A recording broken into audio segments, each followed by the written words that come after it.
In February of 2020, I started investing with Acorns because I felt like it was the best beginner investing service that I could recommend to my family member who was wanting to get into investing. And ever since then, I've kept my account open. I've gotten up to just under $30,000 in my account. I'm trying to hold my thumb on there. And now I'm back down to about $5,000 total, as you can see here. I still like Acorns. I still recommend Acorns, but with a net worth of over $1 million, why am I keeping such a small amount of money in Acorns if it's a worthwhile service to use? Let's talk about it. Way back in 2020, whenever I started looking at Acorns and recommending it to people, it was a much simpler service. You could invest in the stock market. You could not pick what you're investing in whatsoever, and it made it essentially the simplest way to do that. They made their service genuinely so much better and so much more expensive. We'll talk about pricing too. Acorns isn't sponsoring this video. I just want to keep making an update every single year that I'm continuing to use Acorns to give you the latest and greatest with the features, if it's still worth using and considering this year or next year or the year after that, so you can see it before you get into yourself. So let's start with the biggest, most important features of Acorns and work our way down to the least important features.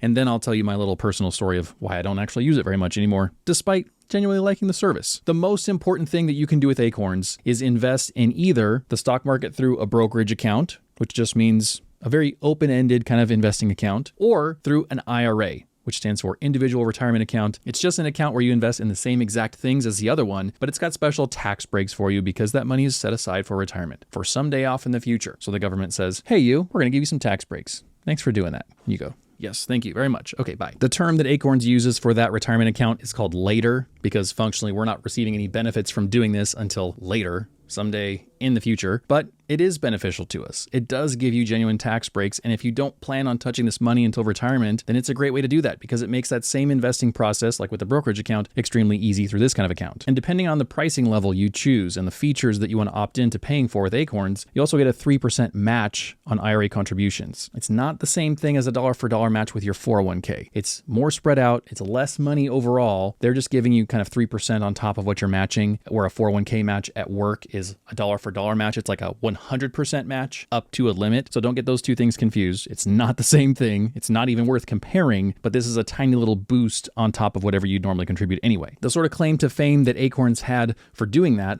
was this roundups feature. So what that means in layman's terms is you connect your Acorns account to some kind of form of payment, credit card, debit card, whatever. When you use that card to purchase something, then it rounds that amount up to the next dollar and it pulls that money out of your bank account and sends it into the stock market for you. It's not free money. It's not magically coming from anywhere but yourself. But instead of you having to choose to invest 47 cents yesterday after you got that like iced Colombian latte, instead it's doing it for you. It's doing the mental heavy lifting, the deciding work of investing for you. It's not really money that you'd probably miss, but at the end of the month, maybe you invested $10, $20, $30, $40 that you wouldn't have had the discipline to do otherwise. So it's a nice kind of discipline hack. That's one of the things that James Clear talks about in his book, Atomic Habits. If you make a good habit easy, you're more likely to do it. And this makes it extremely easy because it takes it off your hands entirely. You're not even making the decision. Super easy. Investing is the reason you get into Acorns. It's the only reason to consider using it. It's not a good enough service in a standalone way, really, in my opinion, in any other way besides investing being your primary use. Now, if that's 70% of the reason we want to get into it, and then the other stuff is 30%, that's probably fine. I think the other services are totally fine and usable. But on their own, the banking features, kids features, the Bitcoin stuff, everything else is not strong enough to bring you to the service. Let's get into that now. The banking features are the next tier down in terms of importance and attractability for Acorns. The first service you can get into is a checking account. This can also be tied to a debit card, which is pretty handy. And right now it gives us a 2.57% APY on our money. The great thing about that is most checking accounts give you no return whatsoever. And I know a lot of you are like me, and we have a lot of cash sitting around doing nothing for us. It's in our debit card account. It's in our savings account. It's just sitting there in the bank. And because most big banks like the Chase and the Wells Fargo of the world give you no interest whatsoever, you're really missing out on making some money on that money. I think this is a very common thing with both millennials and Gen Z. So comment if you're one of those people who's sitting on a lot of cash. This is a good way to take advantage of a service that's willing to reward you for your cash. The other notable banking feature is one that I use called Emergency Fund. It's just a savings account. It's not anything special built for emergencies. The nice thing is, right now, it's giving us 4.05% interest. For all of this kind of stuff, I'm trying to give you that caveat of for right now. Because if something happens, like our friend Jerome Powell, the chairman of the Fed, or if our president pressures someone like Jerome Powell or another chairman of a Fed to lower interest rates that makes borrowing money easier, what that's going to mean is these kind of interest rates on savings accounts or checking accounts will also go down. All the rates go down together. They're kind of tied together by that same federal funds rate. So if it becomes cheaper to buy a house, which is good, yay, we can all afford houses, that means our cash, the value of that interest rate goes down for us too. So at time of filming, it's 4.05%. Don't come at me in the comments a year from now and say, no, it's not, bro.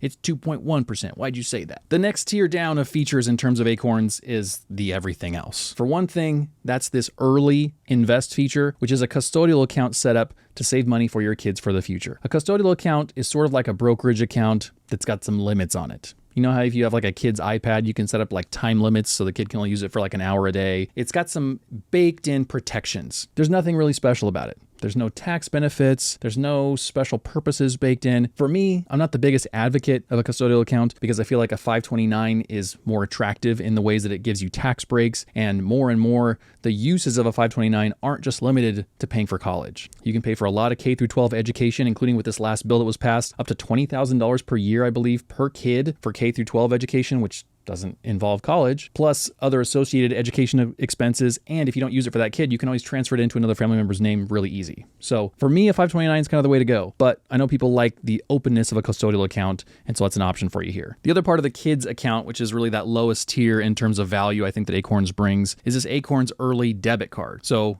picture a similar level of controls and restrictions like that investing account had, but even more tailored to regular spending. You can also tie in things like allowances and chores, so you're not having to pay for a separate app for that if you want it to all be kind of integrated into this, but I think it almost mimics what it looks like to be in like the real world. So that seems like a pretty healthy kind of habit to get your kid into. I haven't gotten to use it. I tried to sign my kids up for it, and it was like, your kids aren't old enough. They have to be at least, I think it was 8 was the minimum age. And I was like, what do you care? You know, let me use your service, but couldn't do it. The final two features of Acorns that are kind of worth mentioning is that you can get, with the highest tier of Acorns, a $10,000 life insurance policy is just kind of included, which is nice. That probably covers like a burial. Nothing bad there. Then you can also get a complimentary will, which I actually started doing this. I wanted to make a video. See, it says activated on my phone. I wanted to make a video all about that to say like, is this worth doing or not? And I kind of got to the same point, the same stoppage point as whenever I was looking at a will before, which is the hardest thing about a will is deciding what happens with your life. If you're the kind of person that can make decisions easily, jump all over it. Get a free will. Now let's talk about pricing. And the first thing I want to say is if you set up direct deposit of $250 a month or more, they waive the pricing. Everyone loves to point that out in the comments. I don't necessarily want to have $250 a month going to Acorns every single month, so I don't take advantage of that, but you could. If you're going to put the money in there anyway, to invest, to put into cash, to do something with your checking account, whatever. As long as it's a direct deposit and it's $250 a month or more, you don't have to pay for any of this. So take that with your consideration as you look at this pricing structure. The bronze level of Acorns is the least amount of features. All you get is an investing account, which is to say a brokerage account, and an IRA account, which is nice. You get both. I thought they would probably like paywall that behind the silver, but they haven't. So you can do an IRA with them, which is really sweet. You get a checking account. You get a heavy metal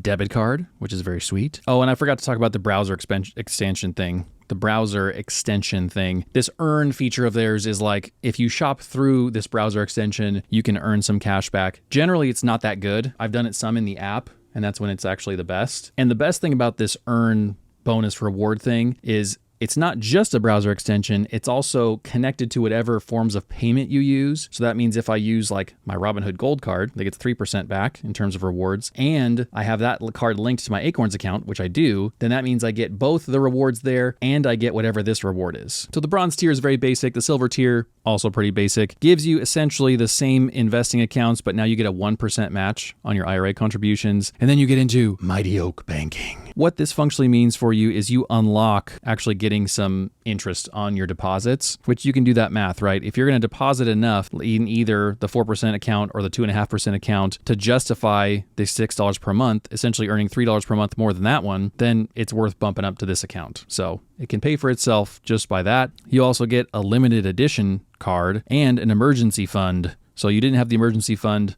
on the basic low tier, you do get it on the silver tier. Then the only real difference as far as the rest of the features go is you get a 25% bigger bonus whenever you do that like earn shopping feature thing. It's not that big of a deal. On the highest tier, you get a 50% match, whatever. It's not a big deal. All right, so now what does the most expensive full fat Acorns $12 per month actually get you? It gets you everything on the previous tiers, which is a brokerage account, an IRA with a 3% match, an investing account for kids with a 1% match, and you can actually have some choice in what you're investing in. Most of the time, most Acorns users can't. Now you can allocate a percentage of your account to specific stocks of your choosing. Not all the stocks, just a few that you can cherry pick from that they've made a pre-made list from. You get all the same banking features as the previous tiers. You get all the earn features with that little 50% match on your bonus investments. And you get all of the kids features, Acorns early, the debit card, the investing account, and then you get the $10,000 life insurance policy and a no-cost will. So what are the real alternatives to Acorns then? You could use something like Robinhood, in which case you probably have to do a lot more choosing as far as where does your money go, how do you invest at that kind of thing. They did add a managed investing account recently, which I've been calling for years, where you don't have to actually choose where your money is invested. It just does it for you. So I've been experimenting with that. Stay tuned for a future video reviewing that. Or you could do some other kind of robo-advisor like a Wealthfront or a Betterment or something like that. Among those, my favorite is probably Wealthfront, just because of the fee structure. It's as little as you can possibly be outside of Acorns. The beauty of Acorns fees, even though nobody likes paying $12 per month, is that they're flat fees, a cash dollar amount, not a percent of assets under management. That means that the more money you invest, proportionally, the smaller that fee gets. So over time, if you end up with 500 grand in Acorns, your fee is like nothing. $12 out of 500 grand is basically a pittance, where even somebody like Wealthfront, which is a good service, is going to charge 1/4%. So the more you have, the more you get charged. With Acorns, you're paying less and getting the same, maybe more. The real beauty and the value proposition of Acorns is, do you need it to be easy to use? If the answer is yes, Acorns is still the answer. If you want to make more choices, you've got more options in terms of places you can invest. The Fidelities, the Vanguards, the Wealthfronts, the Robinhoods of the world are all viable options for you. So what about that initial question? If I like Acorns so much, pull up the account again, why do I only have $5,000 with them? I do love this little tool that they have, this little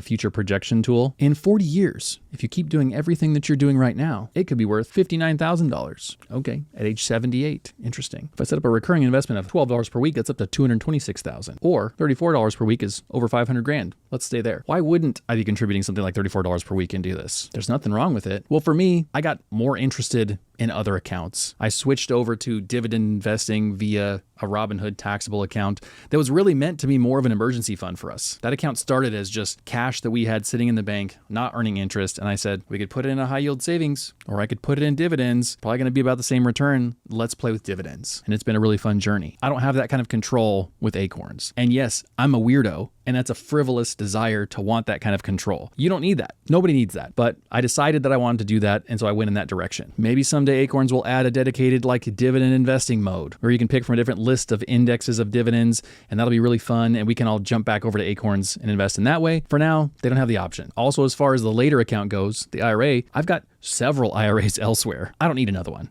I've got way too many accounts already because I got to make these videos for you so that you can live vicariously through me and pick the best products for yourself. I can't really realistically talk about a product unless I'm using it, right? It'd be like if someone was reviewing a car or a microphone and they're like, yeah, well, I read the specs online and it says this, so that's my review. That's BS. I have to have the account and use it and experience it to talk to you about it. And yes, if you happen to see my returns, it's not great over time. The way that they calculate their returns is a money weighted return. It's not a total return kind of over time in a more traditional sense. So it says I've gotten a minus 2.8% return over all of time, which I don't think is actually accurate. It's just gone back down because I withdrew money. So the way that they calculate the return is like relative to the amount of money that you've contributed or withdrawn. So it looks worse than it is. I think my returns over time have probably been closer to like 6%, maybe 7%, which would have been an acceptable return over that period of time. Still not as amazing as my other accounts, but decent. So basically I chose to have more control instead of giving the control to Acorns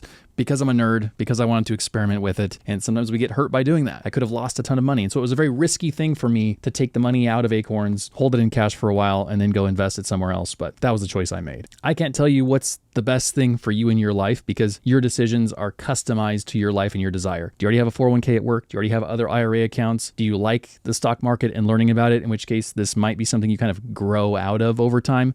Not that anyone needs to grow out of index investing, which is what you invest in with Acorns. It's just something that becomes sort of a preference of yours. Or are you somebody like friends of mine who go, I never want to learn this stuff. I just want it to be easy my whole life. Take the stress out of my decision making. Don't make me learn this. Please just let me invest in an easy way. Boom, done. The critical thing here is to remember that if you want it to be taken out of your hands, if you want it to be easy to invest, the way to do that is not by a professional investor because these people charge way too much in fees. Typically a percentage of all the assets you have invested, 1 to 2%, which doesn't sound like a lot, but astronomically adds up over time whenever you talk about essentially making a 1 or 2% less return compared to the money you could have made. So it's important to remember that it's always better to just invest in something like an index fund, like a VTI or a VXUS or something like that that's a broad, cheap, well-diversified index fund through a company like Acorns or Wealthfront or even Robinhood, because their fee is so much less than a professional investor that you're going to end up making more money than them. If you want to do your own research on that claim that I just made, then Google something like index funds versus professional mutual fund or index funds versus professional managers. People actually did a big $1 million bet on this and the professional managers lost. If you want to get started with Acorns, I have an affiliate link. That's not the same thing as a sponsorship link. It just means that if you decide to sign up anyway, it doesn't cost you any money. It just means that Acorns sends me a few bucks. So find that link in the description. Otherwise, see you later. Bye.